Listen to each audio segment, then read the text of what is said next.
शिक्षा नीति में बदलाव को लेकर श्री परशुराम सेना, करणी सेना व वैश्य समाज के पदाधिकारियों द्वारा बदलाव को लेकर केंद्र सरकार व राज्य सरकार द्वारा आर्थिक रूप से कमजोर वर्ग के विद्यार्थियों हेतु 10% का आरक्षण निर्धारित किया गया है, किंतु आर्थिक रूप से कमजोर वर्ग के लोगों को इसका पूर्ण लाभ नहीं मिल पा रहा है। साथ ही उनके बच्चे भी इस लाभ से वंचित हो रहे हैं। आज इंदौर के संभागायुक्त कार्यालय पर पहुंचकर सवर्ण समाज के द्वारा संभागायुक्त को मुख्यमंत्री के नाम ज्ञापन सौंपकर मांग करते हुए श्री परशुराम सेना के प्रदेश अध्यक्ष अनूप शुक्ला ने बताया कि आर्थिक रूप से कमजोर वर्ग के विद्यार्थियों को मध्य प्रदेश में 5 महानगरों इंदौर, उज्जैन, ग्वालियर, जबलपुर, रीवा में आर्थिक रूप से कमजोर वर्ग के विद्यार्थियों के लिए हॉस्टल का निर्माण किया जाए, जैसे कि ओबीसी एवं SC/ST वर्ग के लिए किया जाता है। साथ ही वर्तमान स्थिति में जो अच्छे नंबरों से बच्चे पास हो रहे हैं, किंतु उच्च शिक्षा ग्रहण करने हेतु यदि वह अच्छे संस्थान कॉलेज में प्रवेश हेतु जाते हैं तो उन संस्थानों की फीस अत्यधिक होने की वजह से वे लोग मेडिकल, इंजीनियरिंग, फैशन डिजाइनिंग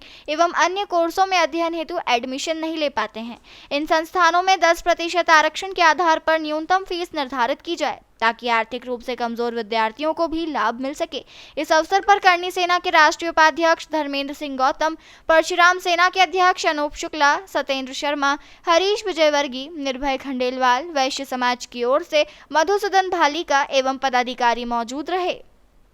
ब्राह्मण, क्षत्रिय, वैश्य सभी लोग सम्मिलित हुए और इस ब्राह्मण सबसे बड़ी बात क्या है कि जो क्षत्रिय समाज इस देश की रक्षा की पंक्ति में हमेशा आगे रहा है, तो ब्राह्मण समाज हमेशा धर्म और संस्कृति की रक्षा में आगे रहा है। वैश्य समाज देश की बैकबोन रहा है, सबसे ज़्यादा टैक्स पेयर वैश्य समाज के हैं, यानी कि कहने का क्षत्रिय, ब्राह्मण, वैश्य ये तीनों लोग इस देश की बैकबोन हैं। और आज की स्थिति में ऐसा महसूस हो रहा है कि हम लोगों को सबसे ज़्यादा प्रताड़ित किया जा रहा है, अवॉइड किया जा रहा है। इसलिए इन सब मांगों को लेकर, चूँकि जिस प्रकार का हमारे मामा शिवराज सिंह जी कहते हैं कि मैं सबका भांजा हूँ, तो क्या क्षत्रिय, ब्राह्मण, वैश्य के लड़के इनके भांजे नहीं हैं? तो हमारी मांग ये है कि अभी जिस प्रकार से शिवराज सिंह जी, माननीय मुख्यमंत्री जी, मामा जी रेवड़ियाँ बांट रहे हैं, तो क्यों ना इसमें एक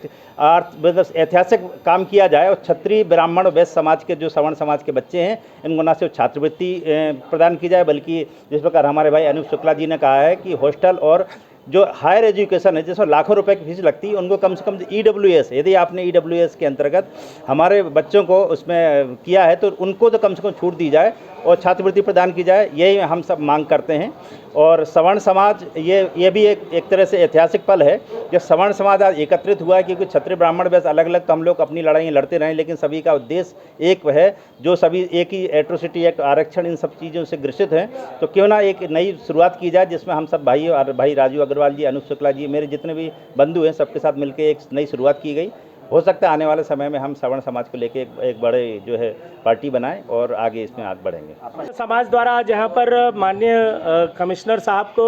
माननीय मुख्यमंत्री जी के नाम का ज्ञापन दिया गया है सवर्ण समाज के। उससे हमारी मांग ये रही है कि जैसे कि सवर्ण समाज के बच्चे, ब्राह्मण, वैश्य और क्षत्रिय समाज के बच्चे जब ग्रामीण क्षेत्रों से बड़े शहरों में पढ़ने के लिए आते हैं तो उनके पास में रहवास की व्यवस्था नहीं रहती है। जैसे SC/ST के लोगों के लिए हॉस्टल्स बनाए गए हैं, उसी तर्ज पर आर्थिक आधार पर EWS के जो 10% का आरक्षण केंद्र सरकार और राज्य सरकार ने दिया है, उसी आधार पर यहाँ पर उनके रहवास की व्यवस्था, उनके लिए हॉस्टल्स बनाया जाए। साथ ही हायर एजुकेशन के लिए जब वो यहाँ पर आते हैं तो चाहे वो इंजीनियरिंग कॉलेजेस हो, मेडिकल कॉलेजेस हो, इनकी जो यहाँ पर फीसेज रहती हैं, करीब 1.5 से 2 लाख रुपए की फ़ीस हो गई है। आज की तारीख में इंजीनियरिंग की 1.5 से 2 लाख रुपए की फ़ीस हो गई है। LLB की तो 4.5 से 5 लाख रुपए निजी महाविद्यालयों की फ़ीस हो गई है। उन महाविद्यालयों में भी EWS का 10% का आरक्षण हमारे समाज के